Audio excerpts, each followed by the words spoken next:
Welcome to the Non-Essential Podcast. I'm Steve Gibson. I'm Ben Matlock. And I kept telling myself all week that, I'm not going to do that intro that we've done for 52 other episodes. It's okay, we get it. I'll just, launch into conversate, but I'm old. I can't break habit. Well, yeah, and, honestly, that's not us. If we just hit the record button when we first start talking, we would freeze up completely. Because we're like, wait, oh shit, we're recording?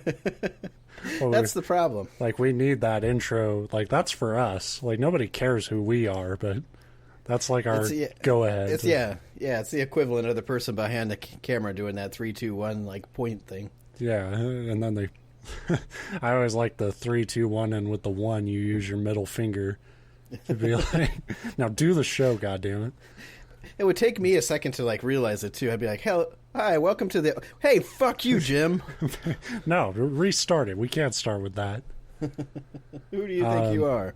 Yeah, so welcome to the Non-Essential Podcast. It is now a fiction show until we decide otherwise. Last week, Steve brought us a story about what might have been about diabetes, might have been just about shitty roommates who drank all your soda. Frankly, I wrote it and I don't know what it was about. It's just words. I just love, as I was editing it, I kept being like, why did he call it man-eater? I know the monster threatened to eat a man, but he never actually did. He just drank his soda. Well, cola drinker doesn't have the oomph. Pop chugger. Which actually would be a pretty good name. This week, I got my story done that I've been working on for a couple weeks now. And I feel like it happened with episode 50 also, and it ended up being a good show.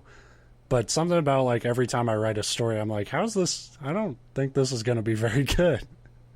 Even to, riff on. That's the classic non-essential attitude, is just all right, this won't be any good. So yeah, just remember that if we get to the end and you listen to this and you're like, what the fuck? Remember, I told you at the 2-minute mark that this would probably suck. But like my first story that I told on here, there's a lot of actual true moments that happened in the story that actually did happen. And then I just went apeshit with it by the end, and by the end, none of it's real, but so this one is I just called it Morning Walks because I also suck at titles. Starts out with a paragraph. So I just killed 2 hookers. That's the real part. Yeah. And I didn't walk at all, actually. All right, morning walk. Walks. There's more than one, so we gotta be clear about that. Clear.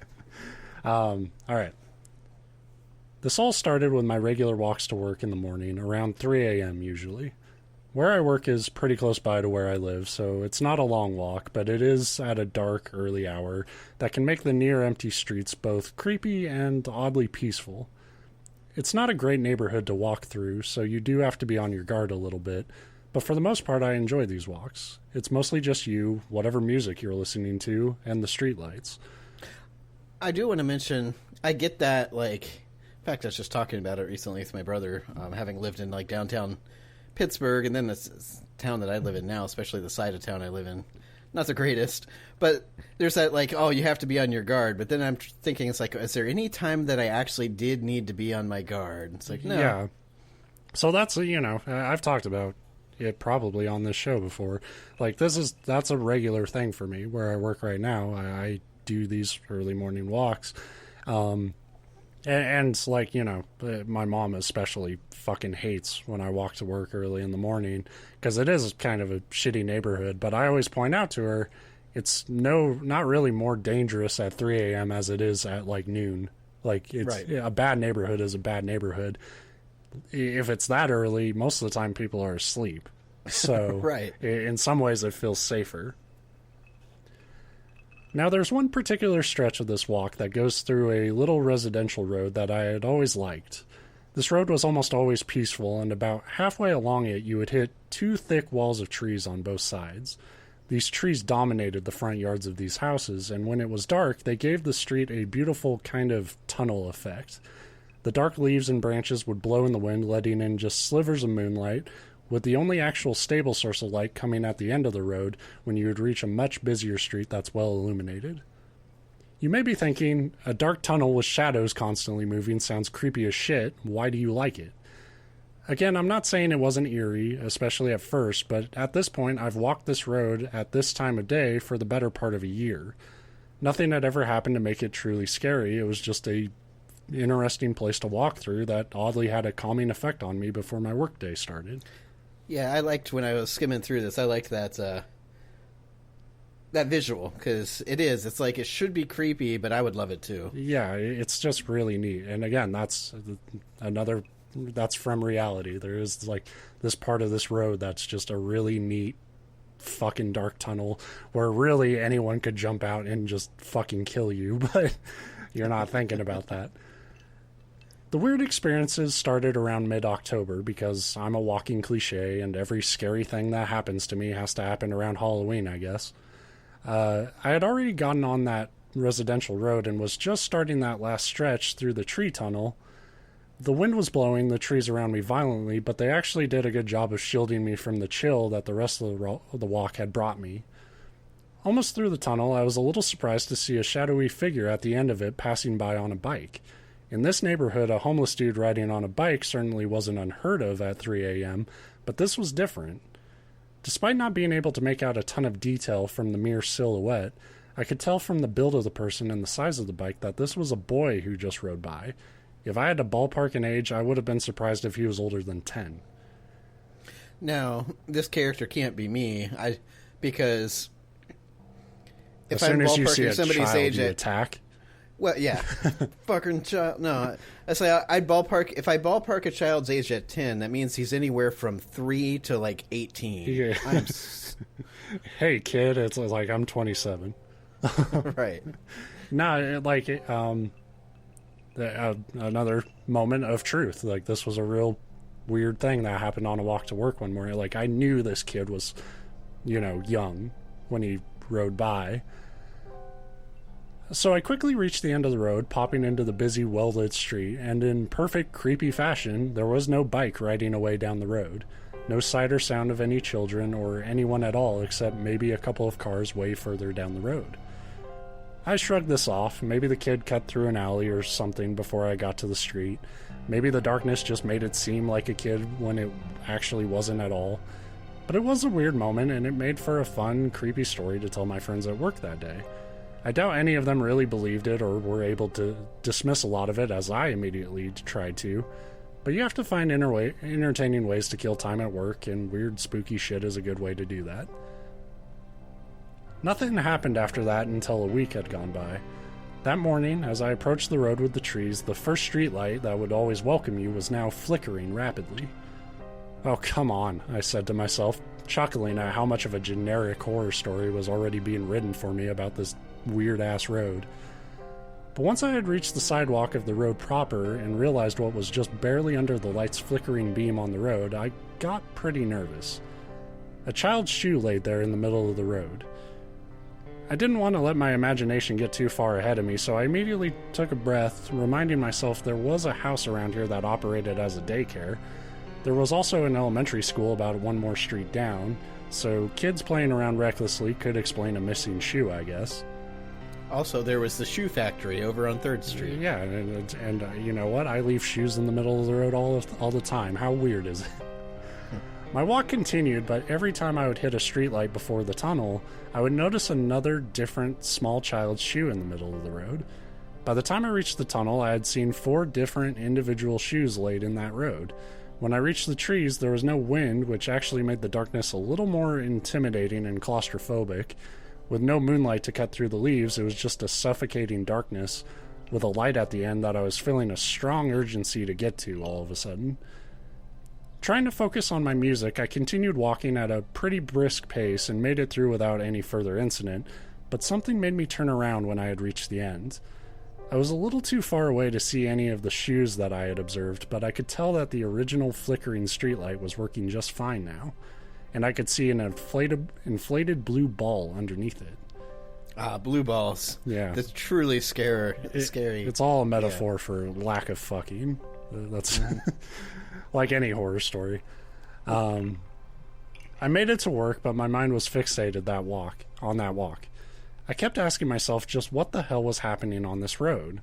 During regular hours, the place was just like any other neighborhood street as far as I could tell, and when I walked home, I intentionally walked down that same road.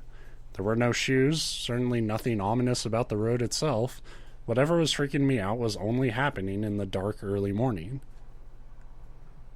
As weird and as uncomfortable as all this was, I admit that I was more curious than put off by these experiences. Sure, it wasn't the relaxing walk I had come to originally enjoy, but there is something addictive about your adrenaline kicking in when faced with a creepy situation. However, I was able to get a ride to work for the next couple of weeks, and as much as I wanted to keep going down this rabbit hole, I liked the extra minutes of sleep being driven bought me much more than my amateur hour ghost hunt. However, when I finally did do the morning walk again, my curiosity wasn't disappointed.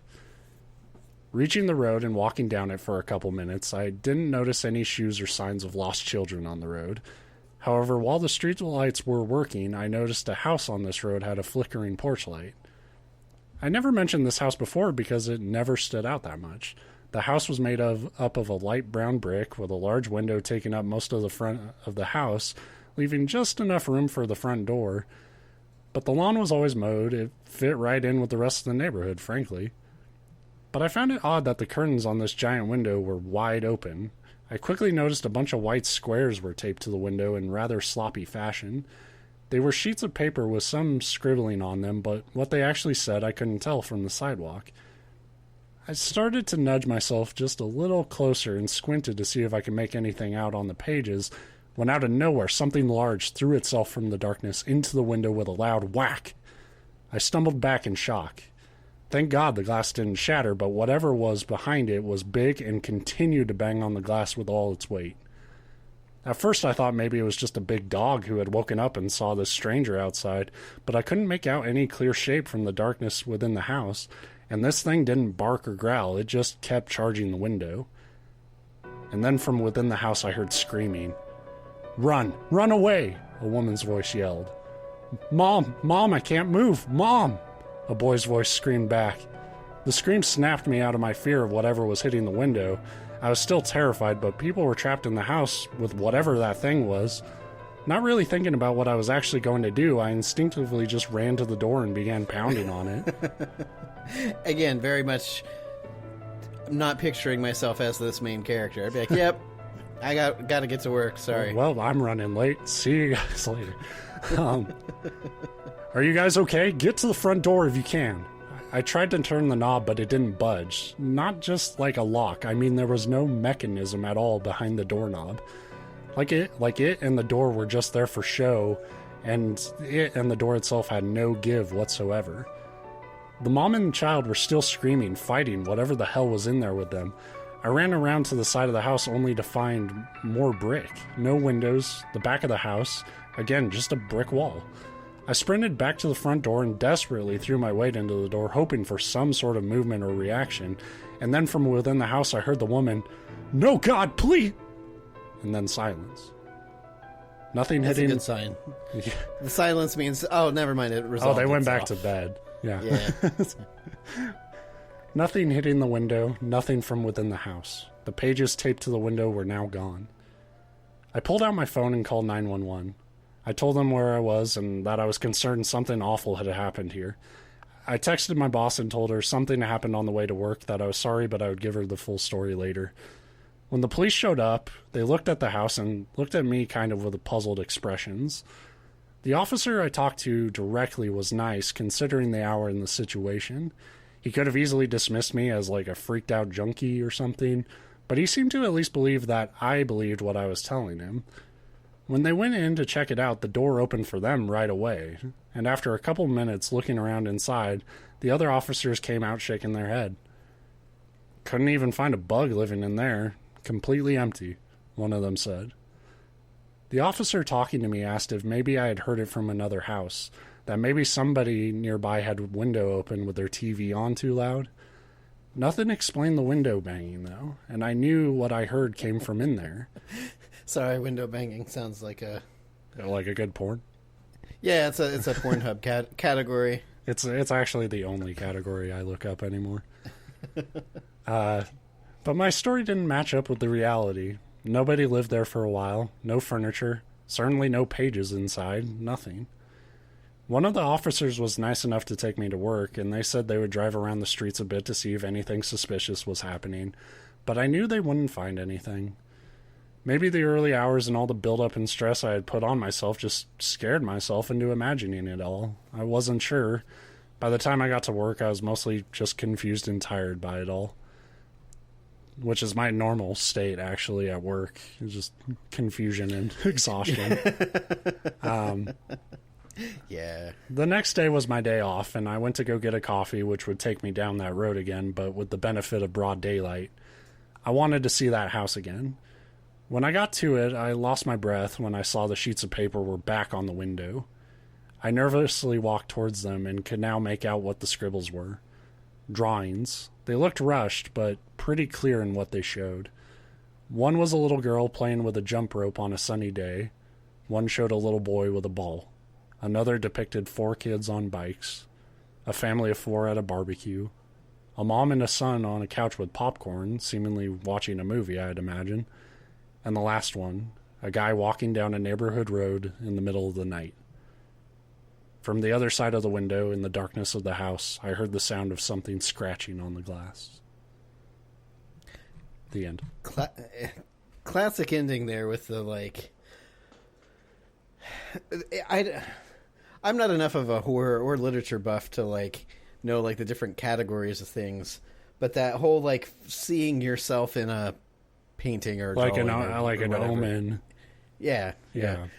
And we could probably do a whole separate podcast on creepy stories of just things. I've talked about it throughout the years. We had a video game podcast on that, and probably on this one before too. But I've worked security. I worked security for a couple of years. And one of the interesting things, I love the job, and one of the things I like about it is you tend to work by yourself. Like, you don't have a boss right over your shoulder, but you're also not working with, like, the general public. It's very independent, isolated responsibilities.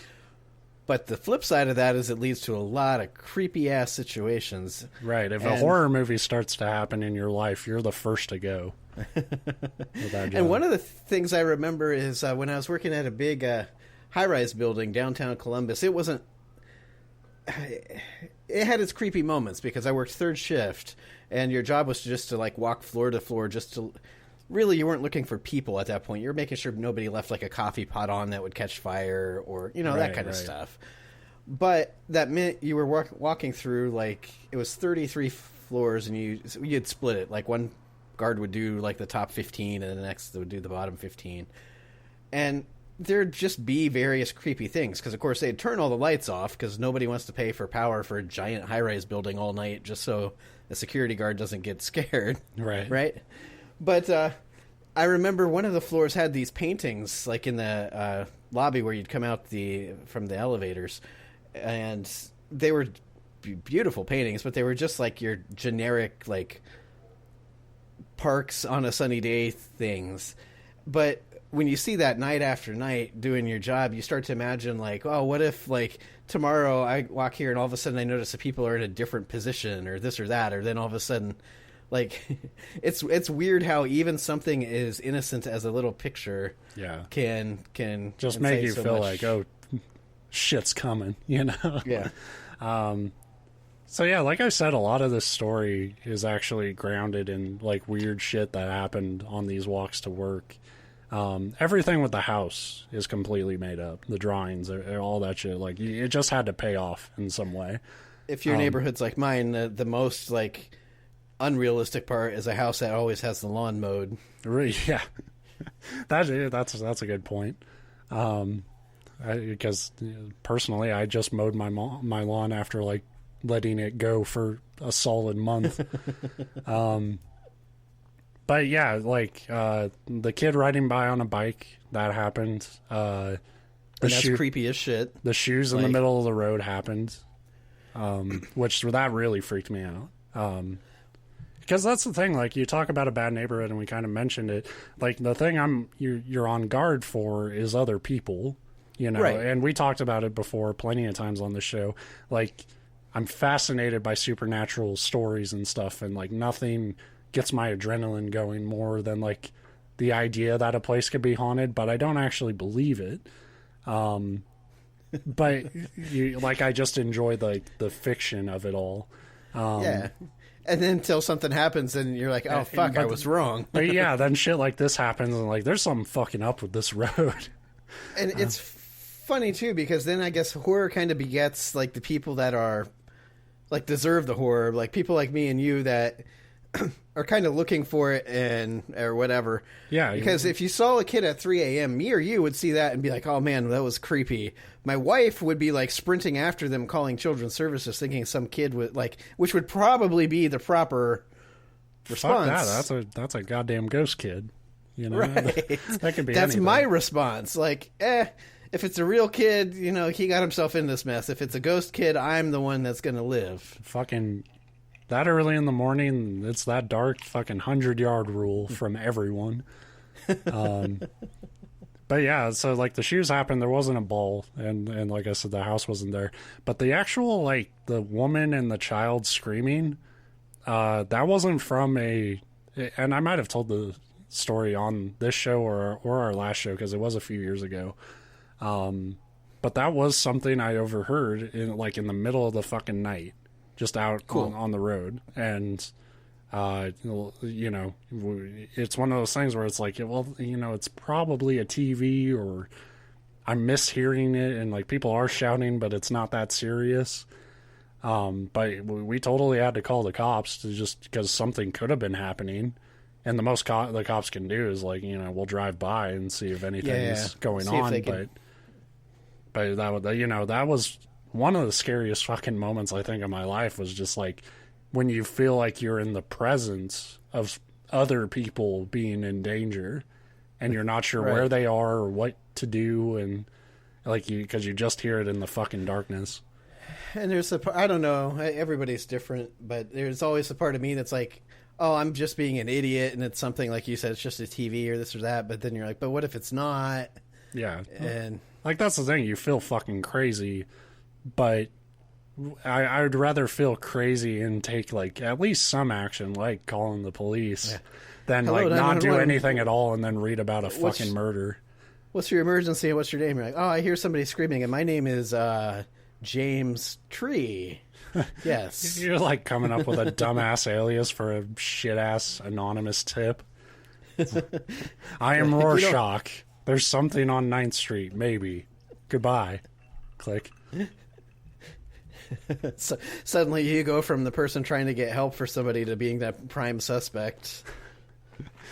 Yeah, some idiot, this fucking idiot who keeps calling himself Deep Fox, keeps calling and wanting us to check out residential streets where nothing's happening. It's like, there are 2 teens outside. I think they might have marijuana. I'll call back with more info. They haven't done anything yet, but they look fishy. It's like, please stop calling. Please. There's people like that, though. Yeah, totally. And that's probably my biggest fear, is not like... You would think, given my background, like going to school for law enforcement and literally going through police academy and that kind of stuff, that it'd be like a normal thing, like, oh, you know, this is happening and, you know, this is when the cops should or shouldn't have to intervene. But man, my fear every time I call them, it's not a fear of necessarily looking stupid. It's of sounding like one of those people, like the busybody, like... Yeah, like the fucking tattletale type people. Is like, you know, I'm not trying to narc on people for drugs and shit. Like, I would, you know, I only really see the point of calling the cops if I think someone's like in immediate danger or some shit. Right. Like, you know, because fuck, even property theft, like you have to report it and shit, so you do have to call them. But like most of the time, cops just sort of be like, "Well, that sucks." And it's like, yeah, it does suck. Could you try to find my car, please? Aren't you going to dust for prints? Be like, nah. You know, I'm there's a lot of prints. They don't tell you that on TV, but there's way too many prints. So yeah, you know, like, this is gonna suck when I run out of real world shit to pull from, and I actually have to come up with a story. Well, but then the story will be, because this is what my fear always is when I'm writing these things, because not so much my one last week. My one last week, I was 100% just trying to be cheesy and sound like a cheesy internet horror story. Yeah, but a lot of times, I do what you do, and you're drawing from personal, if not personal experiences, at least personal fears. Yeah. Because, you know, I might not know what is scary to you or anybody else, but I know what's scary to me. So you're gambling that it might be kind of creepy to somebody else. But the more you write about it, the more you're going to turn your actual life into a horror story, because your brain's just going to be that in that space all the time. Yeah. And since we took on this format, I've noticed, like, a lot of my fucking mental time has been spent, like, just walks. You're just picking up on shit, like, well, how could we make this, like, way more stressful for me right now, you know? like me and my friends were hiking, and I like hiking, and it's, you know, it's peaceful, you're getting fresh air and shit. We find a hat on the ground, and we're just sort of laughing, like, well, that's weird. And then my mind's going to, like, how many bears could kill that person, you know, at once? I wonder if he stepped on a rock that ate him. Yeah. That's a callback to season 1. I forget that season whatever 1 triangle. It was, you know, yeah, that was like just a few episodes ago, I think. Yeah. But yeah, you know, like I said, that was a weird one to do, because it actually, by the time it was over, is like, I kind of like the story, but I don't know. Well, that's what I mean. Like, the next time you have to walk down that street, you'll be like, yeah, that story. Fuck, did that window just rattle? Hey, hang on. Yeah. The problem is, like, as, like, creepy as that road is probably to me now, every other road on the way to work is so much worse. That's like, you know, like, you're just, like, one jump away from, like, a fucking, like, stepping on a goddamn heroin needle. Yeah.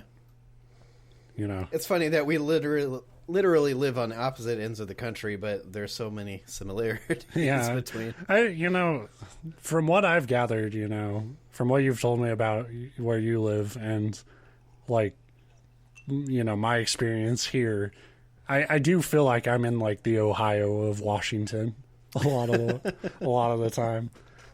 Yeah, I mean, there's a noticeable difference where it's like, we've got that, like, kind of Midwest Ohio redneck, like, slum area, or not slum, but, you know, just small town, bad economy area. And then yours, I imagine, more the, like, weird, like, hasn't showered in months, mountain men crazy, like. Maybe. Like, the way you kind of have to describe my town is, like everything, it feels like every force of nature in Washington is trying to turn my town into, like, a miniature Seattle, but the people will not let it happen. Like, I don't blame them. They absolutely, I do blame them. They absolutely want everything to stay brown and terrible. Like, just it feels like no matter what you do, this, like, city is kind of rotting a little bit. No matter, like, what buildings they put in. Yeah, and I mean, ours has been similar. It's weird because there's my exact little city that I live in, and I live very close to our quote-unquote downtown, but it's rural Ohio downtown, you know. Yeah. But they have, like, put in some new, like, they've redone Main Street, and it's actually really cool. It kind of looks like that old school, you know, you still have the old brick buildings, but they're painted and, like, fixed up, and they look really nice, and there's some, like, really trendy, cool restaurants that we like. But outside of that, it's like, that's not in and of itself going to change the fact that everywhere else is falling apart. Yeah. Like, Washington is totally a tale of two halves, because like I said, this area is just really, like, brown, plateau-y, dry. And then, like, if you do a drive to Seattle, you just hit this point where, like, you cut through the mountain pass a little bit, and then, like, suddenly, holy shit, color. Like, plants have color, and it's amazing. But, I mean, you know, that side of the state has their own problems, too, so it's not... It's not a bad place to live, but this definitely, you definitely get a weird fucking... Like, there's a cheapness to where I live that, you know, it lends itself to pretty good fucking scary stories, but... Yes, and that's what's important. Yeah, because I have a goddamn show to do every week, so... But, I liked that. I like that. I like the idea of you getting eaten by a monster, Ben. It makes me feel good. Yeah, so, you know, next week we'll probably do unless you have something ready, we'll probably do a creepypasta. I already have one saved up, so, you know. This one was kind of shorter, but that was kind of the plan when we went to this format, was to kind of back a little bit. Yeah, that's what I was kind of just thinking to myself. It's like, hey, we're actually hitting the mark that we're kind of aiming for. To, yeah. Yeah. So, you know, hope you enjoyed, or if you didn't enjoy, you can... We put this out to be bashed, so... Yeah, I was going to say, honestly, it's almost equally good. Like, if you like it, great. If you hate it, great. Great. Yeah. So we'll be back next week with more freaky fiction. Freaky. That's the new name of the show. Freaky fiction. That's the most like fucking kids 80s shows like ever. It's like the Freaky Fiction Hour. And then the clown said, "You'll be juggling forever." It's just like a fucking cheap, like, children's Stephen King's It rip-off thing. Right. And the clown said, "You'll levitate also." Hey, yeah. We'll be back. See you later. Toodaloo. Later. Oh. Aloha.